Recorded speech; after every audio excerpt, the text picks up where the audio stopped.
कैराना की सियासत के दो बड़े घराने हसन चबूतरा और कलसियान चौपाल। जी हाँ, मैं बात कर रहा हूँ आपसे बाबू हुकुम के परिवार और चौधरी मुनव्वर के परिवार के बारे में। कहा जाता है कि इन दोनों के परिवार एक समय में एक ही होते थे, यानी कि इनका खानदान, इनका खून का कोई रिश्ता है, ऐसा कोई संबंध है, यानी कि इनके पूर्वज एक ही होते थे, ऐसा कहा जाता है। अब एक परिवार हिंदू है, एक मुस्लिम है, ये सब कैसे हुआ, आइए आज इसी के बारे में समझते हैं। 1990 की अगर बात करें, 1990 के दशक से लेकर अभी तक के वर्तमान समय तक जो सियासत की कैराना की दूरी है लगभग दो ही परिवारों के बीच चलती आ रही है। मुख्य रूप से इन दो ही परिवारों के अंदर हार और जीत चलती रहती है, दोनों के बीच ही मुकाबला होता है।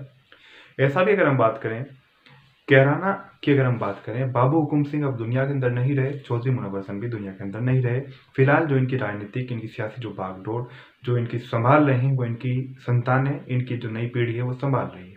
फिलहाल की बात करें 2022 विधानसभा चुनाव की अगर बात करें, तो सीधा मुकाबला जो है कैराना के अंदर जो मुख्य रूप से टक्कर है वो नाहिद हसन, जो कि समाजवादी पार्टी से उम्मीदवार हैं, मौजूदा विधायक भी हैं कैराना से समाजवादी पार्टी के। और बात करें मरगांका सिंह, जो कि स्वर्गीय सांसद बाबू हुकुम सिंह की बेटी हैं। तो बाबू हुकुम सिंह की जो बेटी है मरगांका सिंह, उनके और नाहिद हसन के बीच में सीधा मुकाबला हुए 2022 के अंदर, यानी कि दोनों ही प्रत्याशी हैं, पहले भी दोनों आमने सामने 2017 के अंदर चुनाव लड़ चुके हैं। तो आज बात इन दो ही परिवार की हम कर रहे हैं। कहा जाता है कि पृथ्वीराज चौहान के समय में भी इन दोनों जो परिवार हैं, ये दो परिवार हैं, हुकुम सिंह परिवार और हसन परिवार, इनके जो पूर्वज थे वो एक ही होते थे। कहा जाता है कि ये परिवार पहले पूरा एक हिंदू परिवार था, बाद में एक परिवार ने इसमें से इस्लाम धर्म अपना लिया, इस्लाम कबूल कर लिया और बाद में मुसलमान हो गए। जो मुसलमान हुए वो परिवार है मुनव्वर हसन का, यानी कि चौधरी अख्तर हसन का परिवार, जिसमें से इकरा हसन और चौधरी नाहिद हसन है। और जो परिवार हिंदू ही रह गया वो परिवार है बाबू हुकुम सिंह का परिवार। एक तरफ उनके भतीजे अनिल चौहान है वो परिवार, और एक तरफ उनकी जो बेटी मरगांका सिंह है, यानी एक तरफ वो परिवार। वो लोग हिंदू ही रह गए और इन्होंने इस्लाम धर्म कबूल कर लिया। ऐसा कहा जाता है लगभग 120 साल पहले हुकुम सिंह और मुनव्वर हसन का परिवार जो था वो एक ही था। और इसके अलावा अगर हम बात करें, इन जो परिवार के जो मुखिया थे वो थे बाबा कालसा। बाबा कालसा इस परिवार के मुखिया थे। और ऐसा भी कहा जाता है कि जो पूरा जो परिवार है, जो गुज्जर, जो चौहान जो समुदाय है, ये जो इनका जो परिवार है, इसके बारे में बात करें, 84 गाँव का भी इसके अंदर मामला आता है। कैराना क्षेत्र के चौहान वंश के लगभग 84 गाँव हैं। इनके अंदर हिंदू और मुस्लिम दोनों ही हैं। अच्छा, ये कैसे हिंदू और मुस्लिम? क्योंकि मुसलमान गुर्जर भी और हिंदू गुर्जर भी लगभग 84 गाँव की यहाँ पर बात हो रही है। और इनकी अगर बात करें, ऐसा भी कहा जाता है कि फुरकादी क्षेत्र में, उत्तराखंड के कुछ क्षेत्र में भी इनकी मतलब वही जो ये जो वंश है ये वहाँ पर भी है, ये रिश्तेदारियाँ जो हैं इनकी वहाँ पर भी हैं, यानी कि जो एक वंश चलता है वो वहाँ पर भी है। लेकिन ये भी कहा जाता है कि इन दोनों ही परिवारों का जो गोत्र वगैरह होते हैं, मुझे इसके बारे में ज़्यादा जानकारी नहीं है गोत्र क्या होता है। तो वो हिंदू जो लोग होंगे, जो हिंदू भाई होंगे, वो इसको ज़्यादा बेटर समझते होंगे। तो गोत्र जो है इन दोनों परिवारों का एक ही माना जाता है, ऐसा कहा जाता है। इसकी हम पुष्टि नहीं करते, जो पूरी बात मैंने आपको बताई, लेकिन ऐसा किसी कोई एक व्यक्ति नहीं कहता। कई आप देखेंगे न्यूज़ चैनल के द्वारा भी इस चीज़ को दिखा दिया गया है, और कैराना के बड़े बुजुर्ग भी यही बताते हैं। ये बात हम अपने बचपन से भी सुनते आ रहे हैं। तो ये है दो परिवारों की कहानी, और इनके बीच कब कब किस प्रकार की सियासी जंग छिड़ी उसके बारे में थोड़ा सा आपको बता देते हैं। लगभग 120 साल पुरानी मैंने आपको बात बताई। बाबू हुकुम सिंह और चौधरी मुनव्वर हसन का परिवार जो था वो उससे पहले थोड़ा, और अगर आप जाएँ, वो एक ही था। एक परिवार ने इस्लाम कबूल कर लिया था। इनके जो मुखिया थे वो बाबा खालसा थे।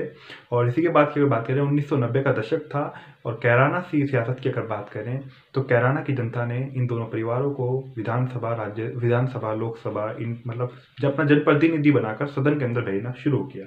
अगर बात करें इन दोनों परिवारों के रूप में, मुख्य रूप से अगर मैं आपसे बताऊं कि कब कौन कौन इसके अंदर, मुख्य रूप से मैं समय पूरी हिस्ट्री में नहीं जा रहा हूँ, ज़्यादा लंबा हो जाएगा, कि कब कब इनके बीच में सियासी जंग हुई है। बात करते हैं 2014 से।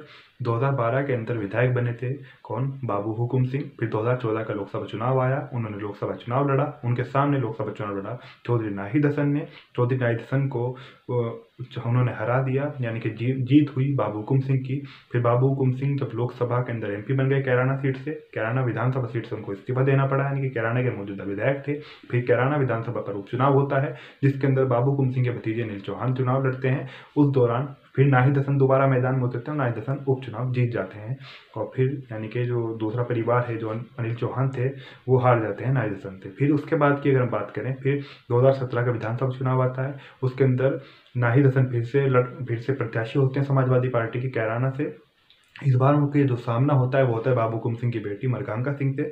मरगांका सिंह चुनाव लड़ती हैं लेकिन मरगांका सिंह हार जाती हैं। उसके बाद बाबू हुकुम सिंह जो हैं उनकी डेथ हो जाती है, मृत्यु हो जाती है उनकी। फिर उपचुनाव होता है कैराना लोकसभा पर। उस कैराना लोकसभा उपचुनाव में मैदान में उतरती हैं चौधरी मुनव्वर हसन जो थे, उनकी जो वाइफ हैं, यानी कि कैराना लोकसभा से पहले भी सांसद रह चुकी नाहिद हसन की जो माता बेगम तबस्सुम हसन, वो चुनाव लड़ती हैं। चुनाव जीत भी जाती हैं मरगांका सिंह को, यानी कि वो फिर चुनाव हार जाती हैं।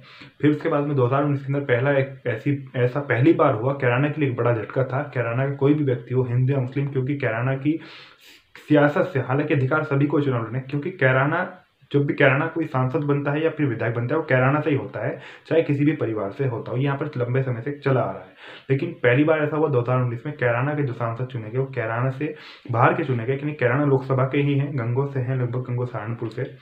तो कि मेन कैराना शहर, कैराना क्षेत्र से नहीं है, वो चीज़ हम वहाँ पर बात करें तो सांसद चुने गए प्रदीप चौधरी।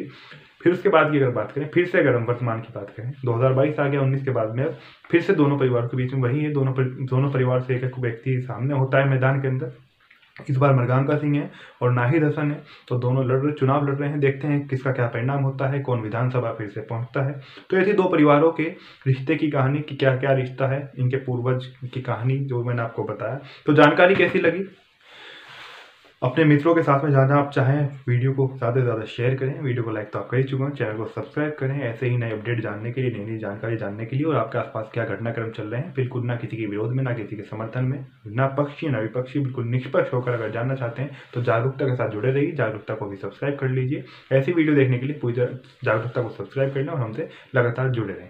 और आप अगर चाहें तो मैं सोशल मीडिया अकाउंट पर जो आपको चैनल के अबाउट में लिंक मिल जाएंगे, वहाँ पर भी जाकर हमें आप फॉलो कर सकते हैं। तो आज की वीडियो में इतना ही रखते हैं, मिलेंगे फिर किसी एक और नई जानकारी वाली वीडियो के साथ।